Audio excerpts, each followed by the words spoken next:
my desire to honor and support free speech. We are committed to having free speech. It is important for us to maintain free speech. Our commitment is to free speech. Free speech is obviously the opportunity to say whatever you want, but today's your first day as mayor. You just got signed in. The first act as mayor, restricting free speech. I have 130 people right there at a live stream that want to come up here and speak, but you silenced them. And it's not just the mayor. Every single one of you voted on that. Everyone else says it, so you guys just silenced free speech. Didn't you just swear an oath to the Constitution, Mayor? You just held your hand up and swore an oath to the Constitution. And then you silenced free speech as your first act as mayor.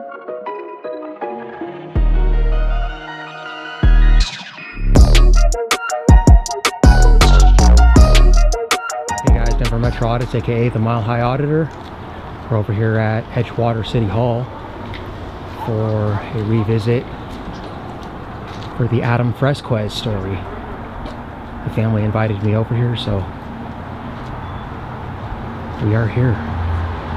Organizations like the Denver Justice Project, like Denver Aurora Community Action Committee, have been standing side by side with the Fresquez family and are standing with them this evening in this fight for justice. And the pursuit for justice will not stop. The people of Edgewater are victims when a police department allows a murderer to roam free in our communities. When an arrest is not made, when an identity is kept secret. This is not justice. This does not allow a family to mourn the loss of a loved one, a son, a brother, a father. And it scares me because without true accountability, this will happen again. How many brown men have to be killed before we get justice? When will it be safe for us to visit the Edgewater public market? When will it be safe for us to walk down the street? I pray for the Fresquez family daily, and I thank everyone for coming out here this evening. They have a new mayor in Edgewater. They have new council members in Edgewater. Individuals who need to know that there is a murderer on the loose who is being protected by Edgewater Police Department. Because we are here this evening to honor Adam by speaking truth to power. My name is Alexander Landow, and I am the founder and co-executive director of the Denver Justice Project. And I stand with the Fresquez family. Thank you. My sister. This is Janice. Hi everyone. I want to say thank you again for showing up for us. This is my first time speaking since Adam's passing.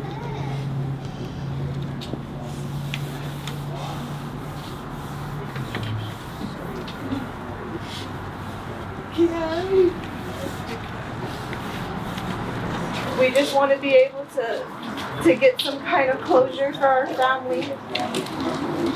For my niece and for my nephew, my sister-in-law, for my parents. I miss my brother very much, and I really appreciate all of you guys showing up today. Hello everyone, I'm Antoinette Acuna. I'm Adam Fresquez's auntie. He offered my son a job to work with him through the winter. He would tell me, Auntie, don't worry, I'm gonna protect him and I'm gonna teach him how to be a man. And that's exactly what he did. Is Mario, that's my younger brother, Adam's older brother. Adam was everything to me. If I was there, my brother wasn't too far behind me. He was my shadow. And now I don't have one. Now I can never look back and see it behind me. But thank you guys. I just want to thank you guys for being here. I appreciate it, and our family does too. If you are willing and able, please stand for the Pledge of Allegiance. I pledge allegiance to the flag of the United States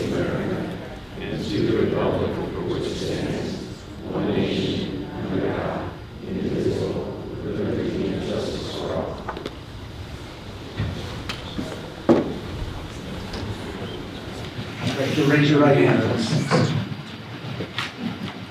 I state your name. I, Steve Conklin, Do solemnly swear do solemnly swear that I will support the Constitution that I will support the Constitution of the United States of America, of the United States of America, the Constitution of the State of Colorado, the Constitution of the State of Colorado, and the Charter and ordinances and the Charter and ordinances of the City of Edgewater, of the City of Edgewater, and that I will faithfully perform that I will faithfully perform the duties of the office of mayor the duties of the office of mayor upon which I am about to enter. upon which I am about to enter. Congratulations.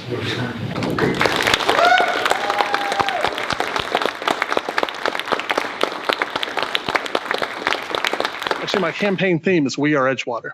And We Are Edgewater doesn't just mean people in Edgewater, it means people that are connected to Edgewater. And clearly there are people in the room tonight that are connected to Edgewater via tragedy.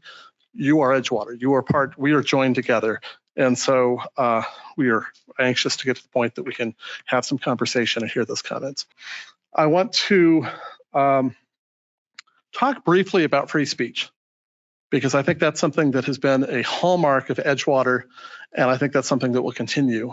As I transition to the role of mayor, I want to take a couple minutes to talk about free speech, my desire to honor and support free speech while supporting civility and humanity. I think that's incredibly important, our common humanity. And I've been one of the advocates for us having that strong, vibrant opportunity for public to comment. So I think that's important for us to know. And that free speech. And free speech is a vital part of of government. And I think that's something that's hugely important for us tonight. That said, I want to make clear that free speech, to me, is at its best when there's civility. Free speech is obviously the opportunity to say whatever you want, but it's much easier to respond and have the conversation and share that humanity when there's respect. And I think there's an agreement that the more we can be civil, the more we can listen and disagree, but disagree respectfully, the better off we are. So our commitment is to free speech and is to opportunities. And I've talked to just about everybody up here about what we can do to get more people at our meetings, that we can get more people to be involved in our processes. And the goal is absolutely to do that. I do want to talk ever so briefly back to free speech. We are committed to having free speech. I don't know if you're aware, but over the past month, there has been an outbreak of people phoning in, being virtual on government bodies' meetings and spewing anti-Semitic, hateful, vile. Free speech is one thing. Crossing the line to doing some of those things is a challenge. It is important for us to maintain free speech. One of the challenges is how do we do that in that virtual environment? And so I think I don't know if staff wants to make any comments before we have a motion. I don't think we have any comments for you tonight, Mayor. Okay.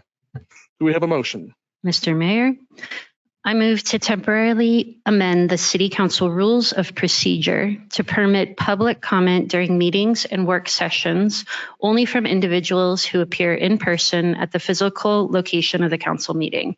This amendment shall become effective immediately and apply to tonight's meeting and work session and to all future meetings and sessions until the council either lifts this amendment or makes a permanent amendment to the Rules of Procedure. Thank you, Councilmember Steirer. Do I have a second? I second. Councilmember Iten. Okay. I second. Thank you. For a second from Councilmember Iten. Any discussion from council? Okay, all in favor. See, actually, roll call. I apologize. See, I'm used to fast tracking that. Council members Valdez. Aye. Keao. Aye. Janda. Aye. Council member Steirer. Yes. Thomsen. Aye. Iten. Aye. And Berg. Aye. Motion passes unanimously. And so again, basically what that means is that in the room, public comment is welcome and open, but that at least in the short term, you have to be present in the room to give that public comment. They turned off the public comment via virtually because people were saying offensive things because they're refusing to file charges against the unaliver of Adam Fresquez. So if you're not here, you can't make public comment. They just voted on that, so there won't be any public comment. But trust me, I'm going to go up there and address that when I get a chance. Typical government, when people want to redress their government, they just shut them up. Sounds like Sheridan. Good evening. My name is Crystal Fresquez. I'm the eldest sister of Adam Fresquez. As a family, we are extremely concerned about the unaddressed misconduct taking place within the Edgewater Police Department. We are troubled by the fact that officers with serious credibility issues were allowed to work on my brother's case and to continue to maintain their positions within the department. This comes even after DA Alexis King herself found serious violations and ethical issues committed by specific officers within the department that include, but are not limited to, altered documents, evidence tampering, and destruction of evidence during a questionable death investigation. She describes an internal culture fraught with bullying, retaliation, and bending the rules of the officers involved in prior misconduct. Who has been fired? Who, if anyone, has been held accountable? When we submitted a Colorado Opens request asking for personal records and disciplinary information on a list of problematic officers, as well as other information that could potentially reveal ethical violations, we received a response from the Edgewater Police Chief Sonstergaard himself that's requiring a deposit of $1,620. That's unacceptable. How is it that the police department is in total control of attainability of the public records that could reveal their wrongdoings? The Fresquez family has never asked for special treatment.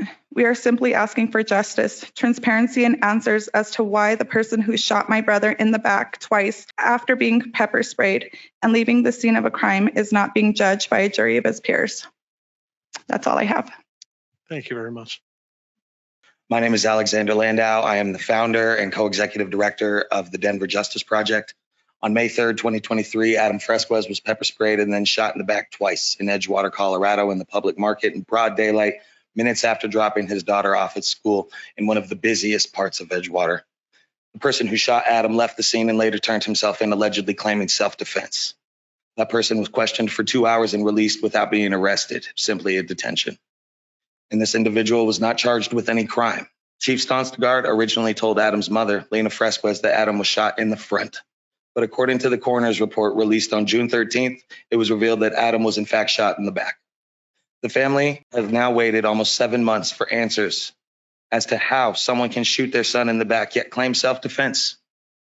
The Edgewater Police Department has not been forthcoming with any information or evidence as to why Adam's killer has not been arrested, charged, or identified to the public. And we have strong reason to believe that the efforts are being made to cover up missteps within Edgewater Police Department. Chief Sonstergaard stated that the shooter has not been arrested, detained, or charged because of the chief's, and this is his exact words, he's operating under the presumption of innocence.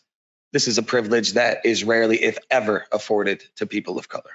Alexander Landow is a man of integrity who has a sincere interest in finding justice for Adam Fresquez. With that said, I respectfully disagree with this statement. I'm not saying racism doesn't exist. I just don't believe it's the motivating factor in the deep-rooted corruption that continues to fester in law enforcement. I believe it's due to the fact that many police officers and government officials who are in a position of power tend to be narcissists or display a larger amount of narcissistic tendencies, which include the love of power and control over others, and a self-entitled persona that gives them the arrogance needed to believe that they can and should manipulate circumstances in order to fulfill their wants and needs. This is just my opinion, and since this is my platform, I feel it's appropriate to clarify my views. Let me know in the comment section what you think. Adam's DNA was collected and a toxicology test was performed as part of his autopsy, but Adam's killer was never tested for drugs or alcohol at the time of the shooting. That is a key piece of evidence that we will never get back. Nor was he properly detained, fingerprinted, or booked in Edgewater or Jefferson County. We believe Edgewater knowingly violated protocol and state law in doing so. For more than 4 months, we were misled regarding the existence of a mugshot, DNA sample, and fingerprints taken from the shooter. We were told these pieces of evidence were never collected because the shooter was never arrested, only to be told weeks later that these items were collected from the shooter. So we don't know what it is. What is it? Do we have the DNA and the identity or don't we? We have serious concerns about the handling of this case with the Edgewater Police Department. This is not an isolated incident. There's a long history of corruption within their ranks that cannot be ignored. How can families trust officers to do a legitimate investigation considering rampant corruption and clear defiance from well-established procedures and protocols? We are concerned that the officers with serious credibility issues are allowed to work on Adam's case and still maintain their post-certification. Even when DA Alexis King herself acknowledged that the depth of corruption in June 2023, when she submitted a formal request to Attorney General Phil Wise to open a patterns and practice investigation into the Edgewater Police Department after alleged misconduct.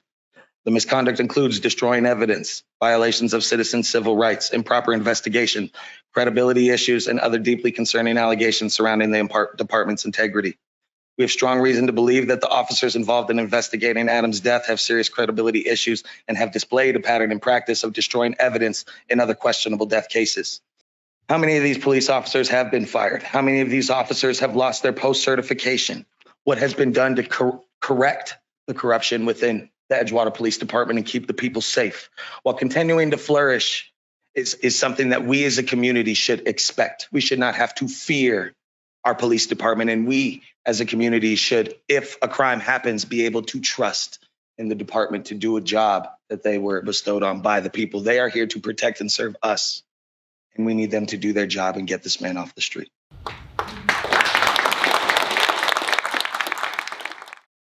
I'm Joel Escobar. I'm not a resident of Edgewater, but I do shop in Edgewater. If I would have known the last time I was going to see Adam was the last weekend in April, 4 days before his death, I would have hugged him a little tighter and told him I loved him. We're here tonight seeking justice, and that the new mayor and council push Edgewater PD to uphold their oath to the Constitution and make an arrest and get this creep off your streets. Our streets. Before your family is mourning next. Long live Adam. He was Edgewater. We are Edgewater, and we will not stop. Justice for Adam. Thank you. My name is Johan Miller, and I'm a resident of Denver. We know there is corruption within Edgewater Police Department. I submitted several requests to obtain records from EPD, and EPD is charging me with $1,600 just as a down payment. Who maintains these records? Who releases them? Who determines how much work it will take and how much it will cost? Edgewater Police Department. There's nothing to keep police departments accountable. Fortunately, we have a solution. We need to immediately institute a Community Police Accountability Council, or CPAC. This means having elected members from the community that the police are serving who have no ties to police officers. Elected members of this council need to be from the community that the police department is serving, and the council needs to have complete control over the police department in their community. Who knows better how to serve the community than the people living in that community? No more police violence. CPAC now. Thank you.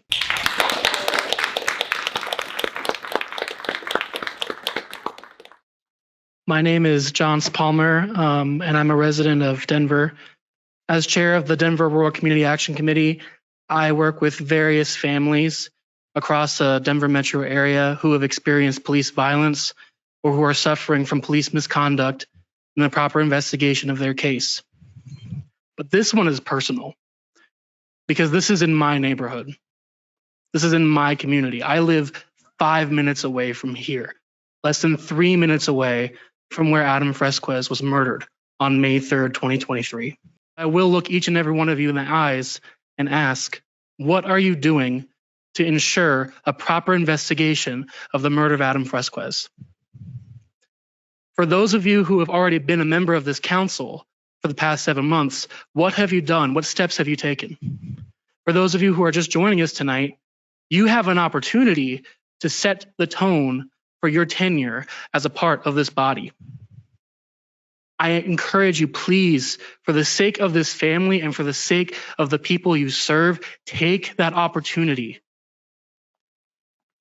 For the chief, I have to ask, what's going on? This family's been waiting for 7 months and they have to pay over $1,500, potentially more, just to get to the bottom of what happened. The taxpayers of Edgewater are already paying your salary. Haven't we paid enough? How much longer are we going to have to wait? How much longer is this family, is this mother, these sisters, these cousins going to have to wait? This person should not have been left police custody in the first place. This person should have been apprehended and arrested. This person should have been booked. If that's really what you intend is to protect and serve the people here, then you need to give absolute community control to the people you claim to protect and serve. Thank you.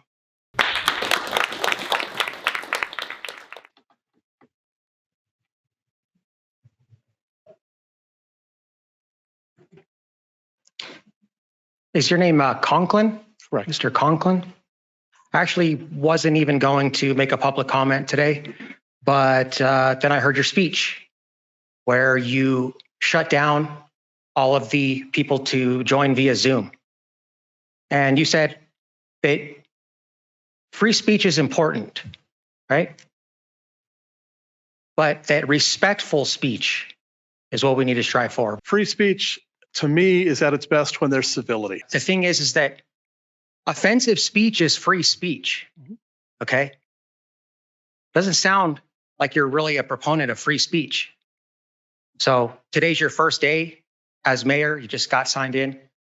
I, Steve Conklin, Do solemnly swear do solemnly swear that I will support the Constitution that I will support the Constitution of the United States of America, of the United States of America. What a great way to celebrate that by the first act as mayor, restricting free speech. The reason why people are so upset and they're saying offensive things is because of what's happening with Adam Fresquez's family and what happened to him. I have 130 people right there in a live stream that want to come up here and speak, but you silenced them. And didn't you say that it's not just the people of Edgewater? We welcome everyone. Actually, my campaign theme is We Are Edgewater. And We Are Edgewater doesn't just mean people in Edgewater, it means people that are connected to Edgewater. But is that just something you say just to sound good? Because actions speak louder than words. You've heard that, right? And it's not just the mayor. Every single one of you voted on that. That's right. Why can't people be critical thinkers? Why can't people think for themselves? Is it peer pressure? We got new people here. Everyone else says it, so you guys just silence free speech. Didn't you just swear an oath to the Constitution, Mayor? You just held your hand up and swore an oath to the Constitution. And then you silenced free speech as your first act as mayor.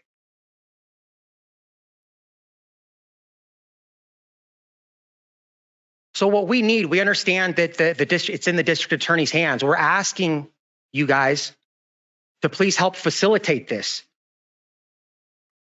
Because the Edgewater Police Department, they're corrupt. We have evidence of that.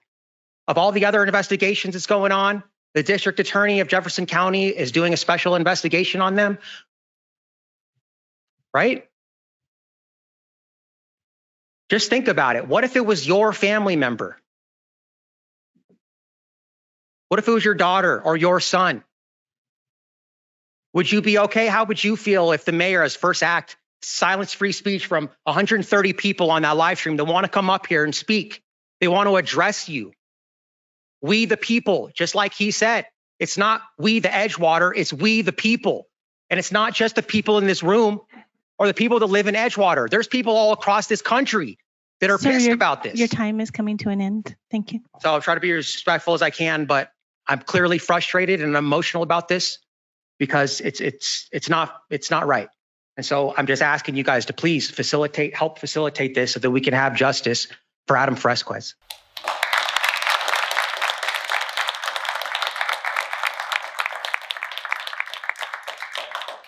Thank you for expressing your frustration. I did early on explain why that virtual free speech, virtual commenting was the issue.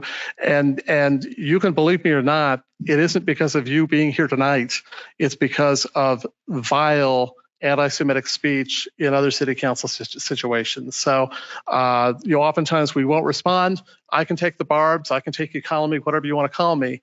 But I do think it's important to restate that we are doing all we can to protect free speech by making some of the decisions we do. So thank you very much, though. I appreciate your expression of frustration and appreciate all of you being here. Please, go ahead. Hi, I am Lena Fresquez Mendes. I am the mother to Adam Michael Fresquez. As you all know, my son was killed on May 3rd of this year. We are not asking you for any kind of special treatment. All we were asking for is a fair investigation, which we are questioning because of the history with the Edgewater Police Department.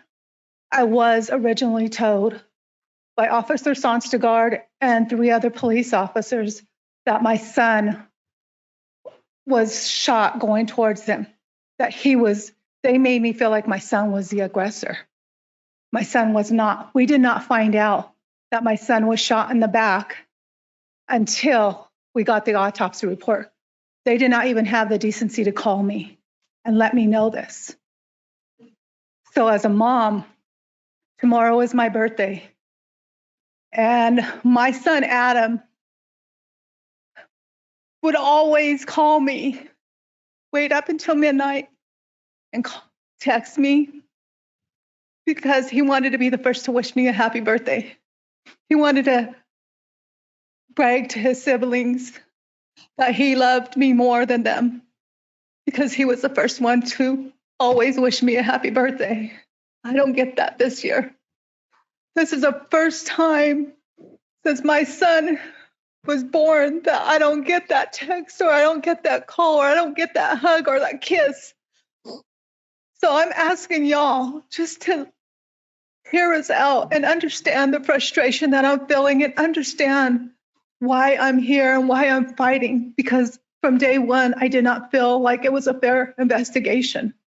From day one, they sat me in front of them and they told me that they had to let this man go who just shot and drove away from my son like he was nothing. So, of course, I'm going to fight. What would you do as a parent? Would you give up? Just hear us, please. Thank you.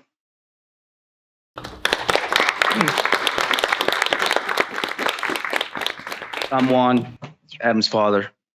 And real quick, Mayor, we're here to stay. I know it's in the DA's hands. Every chance we get to be at your meetings, these town halls, we will be here. Thank you.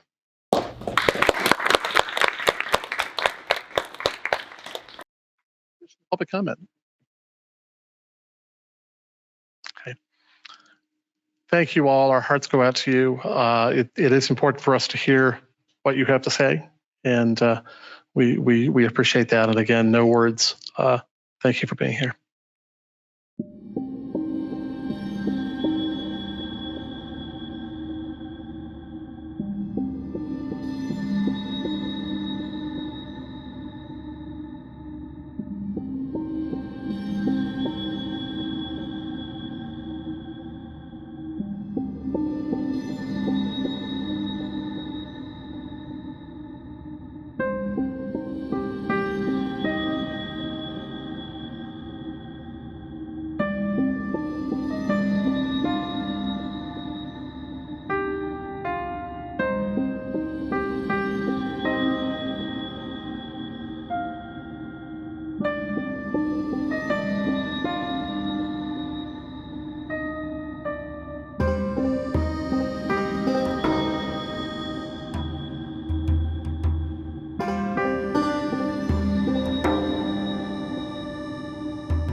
you.